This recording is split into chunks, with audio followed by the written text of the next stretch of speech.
Boa noite, irmãos. Nós somos a Igreja Batista Nova Vida.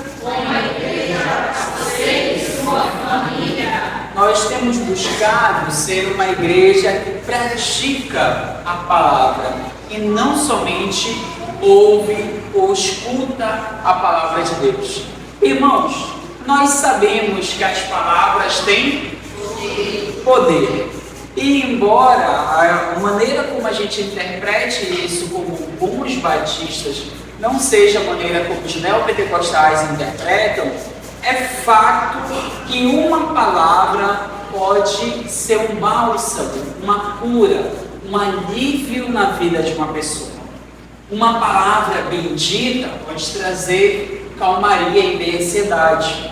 Uma palavra bem colocada pode trazer paz onde havia ali um conflito.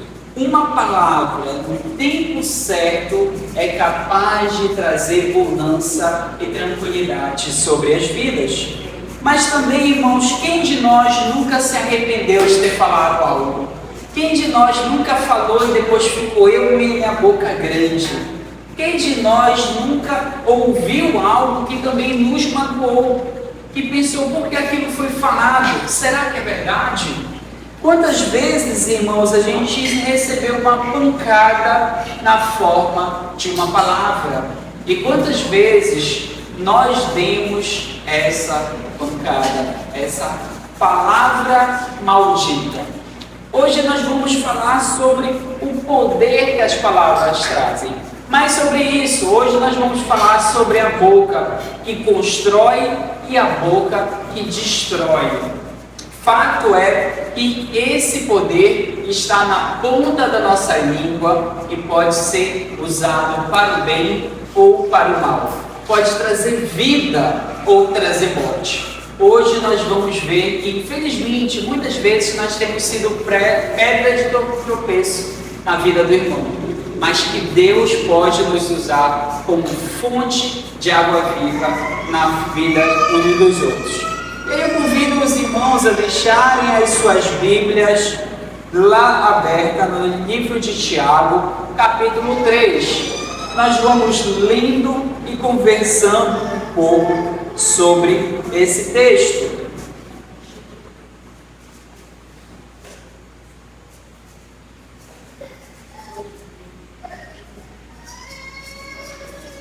Irmãos, há um conceito aqui que precisa ser colocado. Esse texto de Tiago, ele começa falando sobre a importância de controlar a língua. Mas antes de controlar a língua, ele fala: irmãos, não queiram muitos de vocês serem mestres, pois nós, os que ensinamos, seremos julgados com mais rigor. É verdade que todos nós cometemos muitos erros. Então, se pudéssemos controlar a língua, seríamos perfeitos, capazes de nos controlar em todos os sentidos. Então, olha, o que Tiago ele começa falando? Ele começa chamando a atenção daqueles que são mestres, daqueles que têm algum cargo de liderança. E aí, irmãos, eu começo chamando essa atenção aqui. Se nós que ensinamos não conseguimos controlar a nossa língua, quem conseguirá? Se nós que louvamos a Deus, cantamos, exaltamos o nome dele, não conseguimos controlar a língua, como é que outras pessoas conseguirão? Se os pais não conseguem se conter diante do filho, como é que os filhos conseguirão? Tiago chama a atenção para a realidade daqueles que estão em posição de liderança. Você precisa controlar a língua. E aí ele fala, olha, aquele que quer ser mestre terá um julgamento muito mais rígido frente aos outros. E essa é uma chamada de atenção. É uma chamada de atenção para mim, pastor. É uma chamada de atenção para os líderes de ministério. É uma chamada de atenção para cada pessoa aqui nessa igreja. Mas aí ele começa a falar da língua. E ele começa a nos lembrar que é necessário um controle. Ele fala que a língua é algo muito pequeno. Por exemplo, ele fala, olha, se nós colocamos um freio na boca do cavalo, nós podemos conduzi-lo para onde quisermos. Observe também que um pequeno leme faz um grande navio se voltar para onde o piloto deseja, mesmo com ventos fortes. Assim também, a língua é algo pequeno que profere discursos grandiosos. E aí ele dá um último exemplo. Vejam como uma simples fagulha é capaz de incendiar uma floresta. E entre todas as partes do corpo, a língua é uma chama de fogo, um mundo de maldade que corrompe todo o corpo, ateia fogo a uma vida inteira, pois o próprio inferno a acende.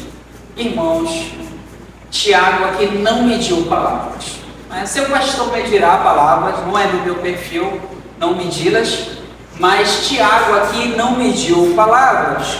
Tiago ele coloca 3 exemplos aqui. Um freio pequeno, aquele freio de puxar o cavalo, quem nunca viu, normalmente é um negócio que a gente coloca aqui, puxado pelas cordas, você freia o cavalo, você puxa ele para um lado ou para o outro, apenas com aquilo. É algo que se coloca sobre a boca. E com algo muito pequeno você conduz a direção de um animal muito forte. É o que Tiago está falando. Por um lado, um leme pequeno, aquilo que vira o navio para um lado ou para o outro. Mesmo o navio com vento contrário, mesmo com as ondas, você virando aquele leme, você consegue controlar a direção. E aí ele faz a última questão. Uma fagulha pequena que pode colocar fogo em uma floresta inteira. Irmãos, quando nós pensamos sobre isso, nós pensamos que uma simples palavra pode abençoar o dia de alguém ou pode acabar com a paz de uma pessoa. Uma simples mensagem que você manda para uma pessoa pode levar paz a ela ou pode lhe rasgar o coração. Às vezes é uma palavra pequena, um incentivo, um encorajamento. Às vezes é uma palavra pequena também, mas cortante. Às vezes, por exemplo, você testemunha ali um casal brigar. Você pode colocar fogo ou você pode ser o apaziguador. Eu lembro que quando a gente estava na escola, e aí quando tinha briga na escola, não sei se vocês já viram isso, mas as crianças falavam, ainda tinha um que falava, olha, mexeu com a mãe. O que esse pessoal está sendo ali? Boca do inferno, né? Jogando mais fogo. Mas fato é que às vezes nós somos essas pessoas, que ao invés de apaziguar, vai jogar gasolina onde já está pegando fogo. Irmãos, Tiago está nos falando que a nossa língua é algo muito pequeno, um órgão tão pequeno, mas que é capaz de traçar destinos. E aqui a gente observa que, por ser pequeno, nós não levamos a sério o seu poder. Por ser pequeno, nós não cuidamos ou olhamos como deveríamos olhar. Por exemplo, quantas vezes você fala para um filho ou para alguém, olha, você não presta, você é sempre assim. Quantas vezes nós proferimos palavras de destruição dentro da nossa casa? Quantas vezes, ao invés de falar, olha filho, eu confio em você, olha filho, eu vou te ajudar, ao invés de agradecer, amor, obrigado por tudo, nós somos aqueles que empurramos para baixo. E não que nós não devemos cobrar ou colocar limite, mas às vezes, irmãos, ao invés de incentivadores da nossa casa, somos nós os críticos. Somos nós o primeiro a jogar para baixo, a dizer que não vai dar certo, a colocar aquilo ali de uma maneira destrutiva. Cuidado, muito cuidado com as generalizações, muito cuidado com a falta de elogio, muito cuidado com a crítica, muito cuidado. Sabe, irmãos, eu não sei se vocês perceberam, mas se você disser para uma criança ali, uma criança pequena, olha, uma vez por ano vem um senhor vestido de roupa vermelha, traz um monte de presente e deixa um presente embaixo da cama. Ela provavelmente vai acreditar. Se você disser para uma criança que uma fada pega o dente dela e deixa uma moeda atrás do travesseiro, essa criança provavelmente acreditará.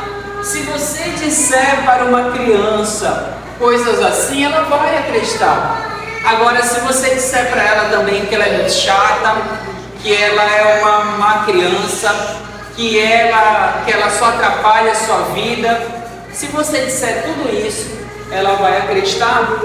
Cuidado, pais, cuidado com aquilo que vocês têm falado para os seus filhos. Cuidado com aquilo que você tem falado em casa. Às vezes você acha que pode ser só maneira de expressar, esse menino é muito chato. Mas talvez não, para ele, você está falando uma verdade sobre quem ele é. Aqui a gente precisa tomar muito cuidado com a nossa língua. A língua, ela pode destruir de maneira feroz e veloz. Tiago coloca isso entre o verso 6 aqui no verso 6, por exemplo. Ela é, entre todas as partes do corpo, uma chama. Ela é um mundo de maldade que corrompe o corpo e ateia fogo a uma vida inteira, pois o próprio inferno a acende. Eu lembro de vários casos que ficaram famosos de pessoas que falaram besteira e perderam tudo. O último que eu vi foi o caso do Monark, que falou uma besteira em um podcast. E aquilo ali escalou de tal modo que ele perdeu seu trabalho, perdeu uma série de coisas. Mas, irmãos, quantos de nós já não falamos besteiras que às vezes foram irreversíveis? Quantos de nós já não proferimos palavras que às vezes não tiveram mais como voltar atrás? Sabe, a língua, ela pode acender o mal, sujar o corpo, destruir um relacionamento. Sabe, é algo que começa com pequenas palavras, mas quando você vê, já se perdeu de uma vez por todas. Pessoas já foram demitidas por aquilo que falaram.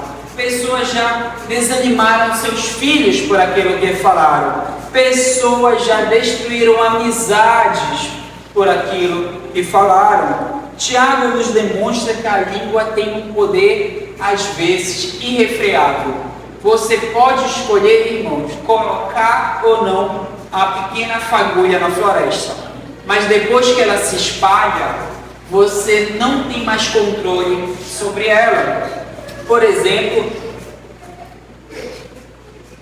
várias vezes em que eu tratei brigas entre irmãos, várias vezes em que eu tratei problemas, uma pessoa me falou, alguém falava, não pastor, mas eu não pensei que fosse tomar essa proporção, eu não pensei que fosse acontecer isso, eu não pensei que fosse desse jeito. E a língua é exatamente assim.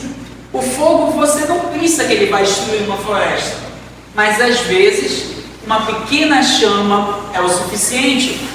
Por exemplo, eu lembro de um caso, talvez eu já tenha mencionado aqui, que na Califórnia, parte de uma floresta foi incendiada e descobriram que isso aconteceu com uma pequena ponta de cigarro. E aí, na época me chamou a atenção essa notícia, porque além da multa milionária, a pessoa que jogou esse cigarro foi condenada a escrever 1.500 cartas para as 1.500 famílias que tiveram sua casa queimada. Você pode jogar a ponta de cigarro, um pouquinho de fogo no meio do mato, mas você não tem a dimensão de como aquilo ali vai acontecer. Você pode falar só a sua crítica construtiva, a sua opinião, a sua palavra, mas você não tem como controlar o que virá a partir dali. Esse é o poder da língua. Quando nós olhamos para isso, nós pensamos que a língua pode ser algo extremamente perigoso. Mas, irmãos, em Jesus nós sabemos que Deus pode frear a língua. E se eu pudesse falar de um primeiro passo, com toda certeza, esse primeiro passo poderia ser a língua, o freio. Por exemplo, verso 7 nos diz: o ser humano consegue domar toda espécie de animal, ave, réptil, peixe, mas ninguém consegue domar a língua. Ela é incontrolável, perversa, cheia de veneno, mortífero. Aqui a gente fala que, olha, a língua, ela, assim, nós controlamos animais, controlamos cavalo, controlamos boi, controlamos búfalo, controlamos animais que nunca imaginamos, mas e a língua? Aqui a gente percebe que várias vezes alguém fala: pastor, eu não consigo, quando eu penso eu já falei. Às vezes eu nem pensei, eu já falei. A gente sai primeiro do que o pensamento. Às vezes é assim. Mas o primeiro passo aqui é tentar falar menos. Tentar falar menos. E irmãos, um bom treinamento é você tentar falar menos assim, ó, na conversa, ouvindo o outro, de boa, sabe? Porque se você não conseguir falar menos de boa, não é na hora da ira que você vai conseguir falar menos. Então é controlar a sua língua e treinar o ouvir enquanto as coisas estão calmas. Você precisa entender que por vezes a nossa boca tende a falar daquilo que o coração está cheio. E aí, irmãos, a gente precisa entender o que tem enchido o nosso coração. Por exemplo, tem gente que só fala do Clube do Remo e a gente vê que a pessoa tem se alimentado de coisa boa. Mas tem gente que não. Tem gente que não é assim. Tem gente que não é assim. Não vou instigar esse problema. Mas, por exemplo, tem gente que só fala de videogame. O que eu acho? Eu acho que a pessoa passa o dia todo jogando videogame. Tem criança que só fala de Naruto, natural. Tem gente que só fala de trabalho. A nossa boca fala daquilo que o coração está cheio. E como disse um amigo essa semana, as nossas redes sociais também só falam daquilo que o coração está cheio. E às vezes, irmãos, a gente precisa olhar isso. Não é? Às vezes a pessoa fala assim: mas a minha rede social, é verdade.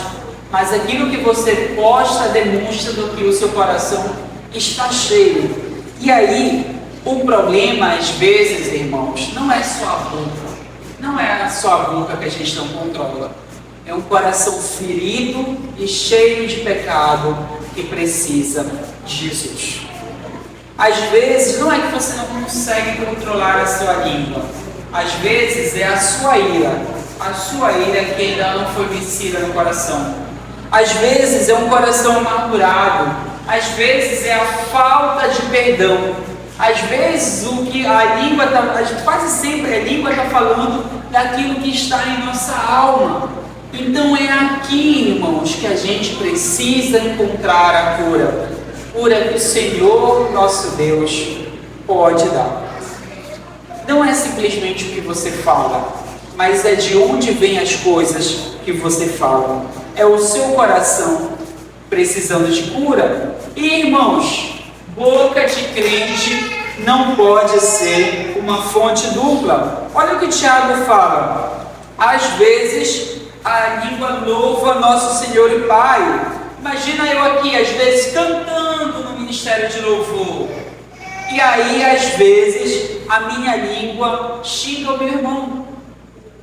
Às vezes a minha língua louva o meu Senhor e Pai. Imagina ali a sala do ministério infantil, as crianças cheias, louvando, com Jesus no coração. Aí chega na escola, está apelidando o colega. Não pode, entende? Não existe isso. Às vezes você está aqui cantando ao único que é digno de receber, mas levou uma portada no trânsito segunda-feira, chegando assim: filho de uma mãe. Não pode, irmãos. Você não pode com a mesma boca louvar a Deus e amaldiçoar o seu irmão. Isso não é coisa de crente. Tiago vai nos falar que dessa boca não pode sair maldição e bênção. Da nossa boca não pode sair água doce e água amarga. ela não pode ser uma figueira ou uma árvore que produz azeitona e figo ao mesmo tempo.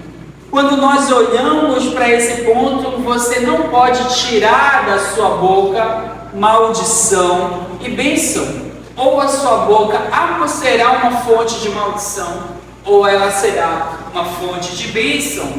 A gente observa aqui como nós louvamos o domingo e como nós vivemos na segunda. Irmãos, várias vezes a Bíblia fala que o nosso louvor não passa do teto, que a nossa oração não é ouvida por Deus, e ela fala isso pelo modo como nós vivemos. Nós não temos vivido falando de modo que agrade a Deus. E aí a pergunta: nós louvamos no domingo e chegamos na segunda? Nós oramos quando começa o culto e fofocamos depois sobre a vida do irmão? Nós abraçamos na igreja, mas criticamos em casa? Que tipo de vida cristã é essa? Isso não combina com Cristo, porque no final das contas, Tiago está falando: olha, isso não é coisa de crente. Jesus não era assim. Quando nós olhamos para isso, nós pensamos que não podemos ter uma vida dupla. Nós não somos aquele agente secreto que tem uma vida de um jeito e depois é de outro. Então, o que nós precisamos nessa noite? O que nós precisamos para a nossa vida? Nós precisamos, irmão, de uma boca que constrói. Nós precisamos de uma boca que é bênção. Nós precisamos de uma boca que, de onde vem, joga palavras de vida eterna. Irmãos, é assim que você vai ajudar a sua vida e a vida dos seus familiares. Não pense que é brigando com o seu irmão, não pense que é fazendo guerra com o seu genro, não pensa que é discutindo com o vizinho que você ganhará o favor de Deus ou mudará aquela vida. Não pense que seu marido ou esposa, pelo seu muito reclamar ou pelo seu muito brigar, vai ser uma pessoa transformada por Jesus, ou que haverá paz na sua casa se você travar mais uma guerra. Não, a nossa guerra não é contra nosso irmão, nosso vizinho, nem nossos parentes. Não é contra carne ou sangue, mas contra principados e potestades. É colocando freio na nossa língua e travando guerra espiritual de joelhos que a gente vai conseguir vencer. Mas, irmãos, não adianta você dobrar o joelho e pedir para Deus lutar a seu favor quando você vai atrapalhar o trabalho de Deus. Não é? Às vezes você é quem mais joga contra na sua casa, xingando, ofendendo, magoando, com raiz de amargura no coração, puxando as coisas de 15 anos atrás. Mas olha, às vezes é você. Não adianta nada você fazer guerra com seus familiares, genro, nora, sogro, qualquer outra pessoa, amaldiçoando, falando mal, trazendo maldição sobre toda a vida. Não adianta, irmãos. Você precisa lutar de joelhos e precisa segurar essa boca em nome de Jesus, irmãos. Não é? Não sou pentecostal, mas vira aí para teu irmão. Fala aí para ele: segura essa boca em nome de Jesus. Aí no meio da semana você vai ver a outra pessoa falando alguma coisa errada e você vai fazer assim, né? Dudinha, você viu alguma coisa na escola? Olha, Sofia, você viu alguma coisa na escola? Cobre logo a boca para Duda. Não, Duda, chega assim, entendeu? Irmãos, vocês precisam guerrear ao lado de Deus. Não podemos ser, como é que se fala, agentes de Satanás.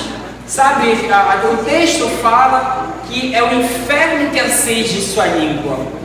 O texto nos fala que a língua irada, a língua que despeja a maldição, a língua que discute, é o inferno que acende essa língua. Talvez você fale: pastor, mas meu pai está todo errado, minha mãe está toda errada. Mas, irmãos, você acha que é pelo seu muito discutir, pelo seu muito reclamar, pelo seu muito ir para o bate-boca que aquela pessoa vai mudar, vai se converter? Era isso que Jesus ficava fazendo nas suas jornadas, xingando os outros? Não, irmãos. Muitas vezes, nosso Senhor falou pouco, mas falou de modo assertivo sobre a mudança de vida. Não é pelo nosso muito repetir ou pelo nosso muito reclamar, mas é pelas palavras de vida eterna que outras pessoas serão alcançadas.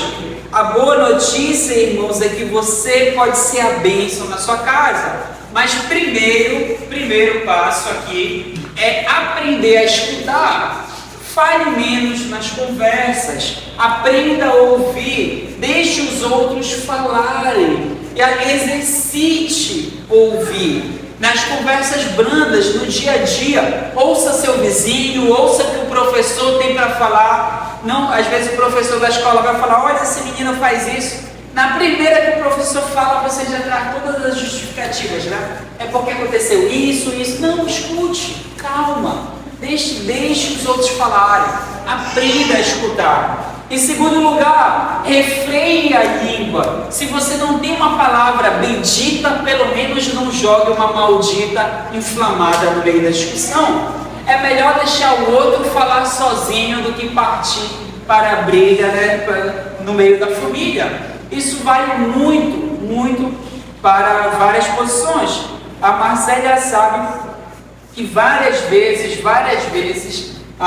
eu fiquei calado em muitas discussões. E, irmãos, não se discussões com ela, né? Porque a gente não tende a discutir tanto. Mas várias vezes, em conversas muito difíceis, eu preferi ficar calado. Porque acreditei que o que eu falaria ali podia magoar muito a pessoa. E eu não queria isso. Não é? Há momentos que são necessários falar. Não estou dizendo isso. Mas, em muitos casos, é melhor nós não falarmos nada com coração quente ou ali no meio do fogo do que ter uma palavra maldita. Frear a língua já é algo muito importante. E em terceiro lugar, nós devemos ser a pessoa que tem uma palavra abençoadora. Mas como seremos uma pessoa que tem uma palavra abençoadora? Eu só consigo imaginar uma coisa: curando o nosso coração. Eu lembro uma vez, estava eu e dois colegas, né? E um desses colegas era um pastor que era meu mentor, pastor Tiago Marcondes. Vocês até o verão no aniversário da igreja. E estava um outro colega. E esse colega, ele soltou algo lá, que a gente ficou olhando para ele. E ele falou algo mais ou menos assim: olha, vai dizer que vocês nunca pensam na ilha de vocês. Falou para mim, falou para o pastor Tiago Marcondes. A gente olhou para ele assim: não, ele nem lembrasse de vez em quando. Não é algo assim. Aí ele olhou, ficou encabulado, e aí ele não sabia mais o que falar ali no meio. Mas por que eu estou contando isso? Porque 2 anos depois do término do relacionamento, nós estávamos conversando sobre um assunto ministerial e ele acabou trazendo o assunto da ex-namorada dele ali. E aí com essa questão de igreja, de liderança, e a gente fala daquilo que o coração está cheio. Se 2 anos depois do término de um relacionamento você ainda está falando sobre esse relacionamento, é óbvio que você ainda não curou, é óbvio que você ainda não sarou, é óbvio que você ainda precisa superar isso. Irmãos, várias vezes nós trazemos para o nosso coração feridas de anos atrás. Nós trazemos para o nosso coração coisas da infância que ainda não foram saradas, que ainda vem no nosso dia a dia em palavras e comportamentos. Nós trazemos para a nossa vida algumas coisas. Nós precisamos sarar esse nosso coração. Nós precisamos abandonar os pecados do nosso coração. Nós precisamos, irmãos, de um coração voltado para Cristo. E só então, nossas palavras não serão amargas, porque nós falaremos daquilo que o nosso nosso coração está cheio. E o nosso coração estará cheio de Cristo, estará cheio de paz, estará cheio de bênçãos para distribuir aos nossos irmãos. Nosso coração estará cheio de perdão e misericórdia. E assim nós viveremos uns com os outros. Não adianta querer falar uma coisa e até mesmo cantar se o nosso coração não está cheio. Para concluirmos, é necessário ser intencional nas nossas palavras. Dizer eu te amo ao marido, à esposa, aos pais, aos filhos. Dizer o quanto se alegra pela conquista dos filhos. Dizer a alguém que Deus ajuda, que Deus pode abençoar, que Deus pode mudar aquela vida. Palavras tocam sentimentos, palavras semeiam vidas, palavras, irmãos, semeiam vida eterna.